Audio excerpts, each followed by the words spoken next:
So in lesson 1, we looked at how ecosystems change. In lesson 2, we looked at how species change. And then in lesson 3, we're going to see how changes cause more change. Living things live together in a system where one change may affect many organisms. Other changes can happen as a result. So changes in behavior. Ecosystems are systems of living and non-living things.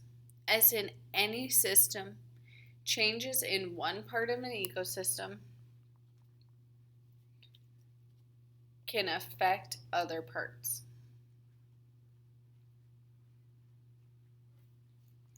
Animals may change their behavior because there has been a change in the kinds or numbers of other animals in their ecosystem. For example, a pet cat might change its habits when a new puppy is brought into the home. The cat may spend more time on beds and chairs to keep away from the new animal. Changes in population. Have you ever spent an evening outside and been bothered by mosquitoes? Mosquitoes are more than just annoying. They can spread diseases such as malaria and West Nile virus. To limit these problems, people put pesticides in the mosquito's ecosystem.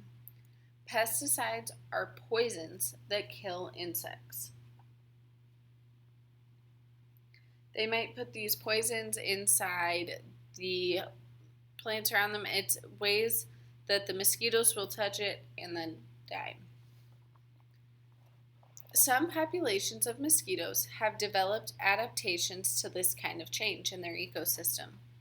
This happens when a few mosquitoes happen to have genes that make them able to live around the pesticide being used.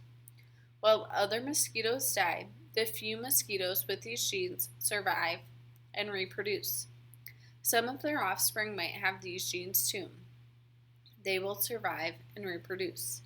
This is an example of a species developing adaptations to a change in its ecosystem.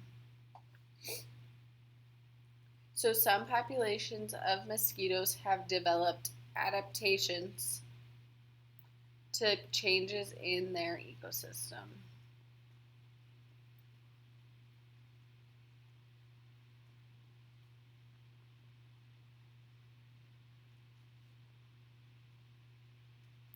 The mosquitoes pass this gene on.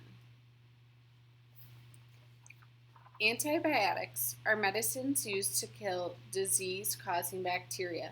You might have had antibiotics if you had some kind of sickness. If you have strep throat, you get an antibiotic, and that's to help that disease-causing bacteria. Just as some mosquitoes have developed adaptations to living with pesticides, some bacteria have developed adaptations to living around antibiotics. When many bacteria have developed adaptations to an antibiotic, the medicine no longer works well. The diseases the bacteria cause become harder to treat. Many people were surprised when bacteria first developed adaptations to survive antibiotics. Today, doctors expect more adaptations to happen, so researchers look for new medicines that could be used when current medicines no longer work well. So doctors have to do the job of seeing that these changes are happening with the bacteria in your body so that they're able to find medicine that will work. So just filling in your notes, antibiotics are medicine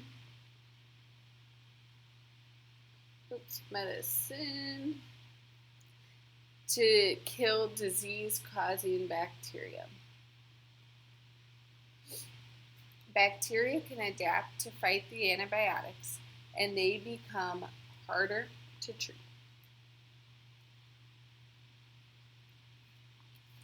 Going on to the next page. Food and resources might become limited during droughts or floods, in cold winters, or as cities grow. A plant or animal species might not adapt to such harmful changes in its ecosystem. It must migrate to another place, or it cannot survive. So, looking at that, when resources become limited,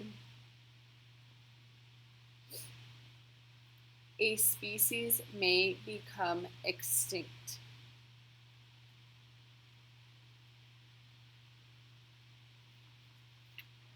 Some species cannot move to a new ecosystem. For example, plants cannot pull themselves up by the roots and walk to another place. Also, the changes may be so widespread or big that there's nowhere left to move. If a species does not move or adapt to harmful changes, its population size will decrease. This species may even become extinct. A species that is extinct has no members of its kind alive. So, a species that is extinct has no members of its kind alive.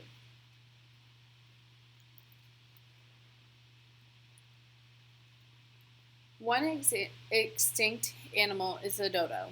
The flightless bird survived well on an island until sailors arrived and brought rats, pigs, and monkeys into the ecosystem. The birds could not defend themselves or fly to safety on other islands. They became extinct around 1680. So you can see the dodo bird became extinct when its ecosystem changed.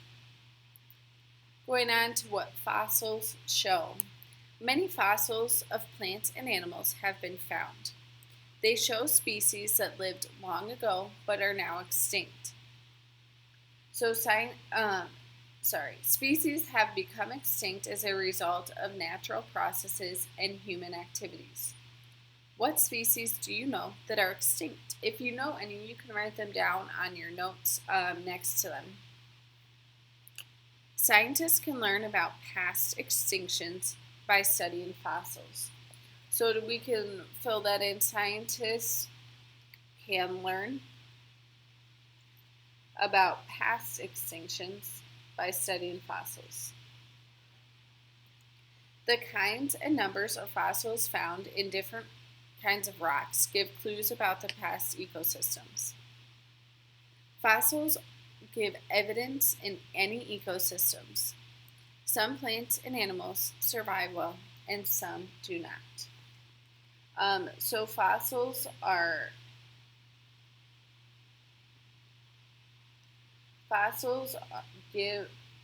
helpful. I'm so sorry, this does not make sense. Fossils are, you can just cross this out. So fossils are evidence about past extinctions, and they give information.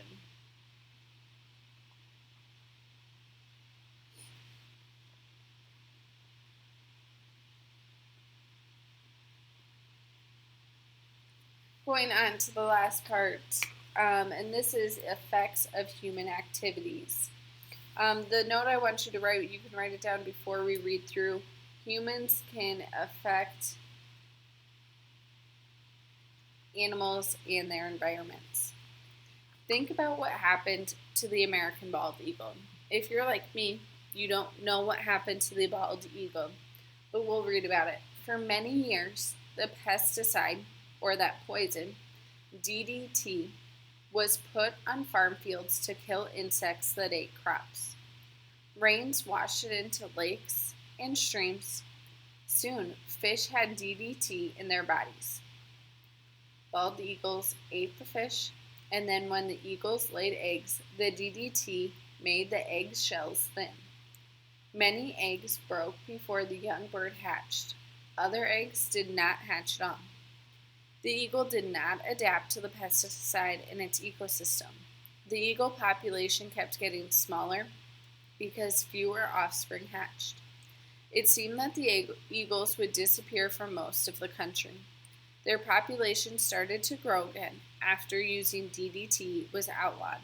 So humans have a huge impact on whether or not animals and plants survive because of the things they do that impact those plants and animals.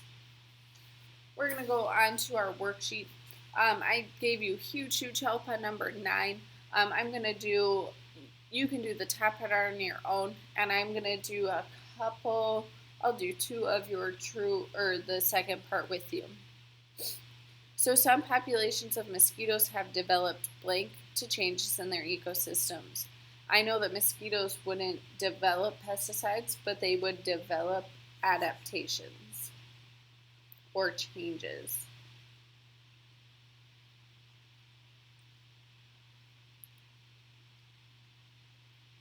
We'll do this one. When bacteria develop adaptations, diseases become blank to treat. They become harder to treat. All right, we will do one more. Scientists use blank to learn about past extinctions. I know they can't use living dodos because they don't live. I do know that they use fossils. All right, the rest of the worksheet is on your own. You have some awesome help down here. Show your work though. And then you are all set to go for lesson 3.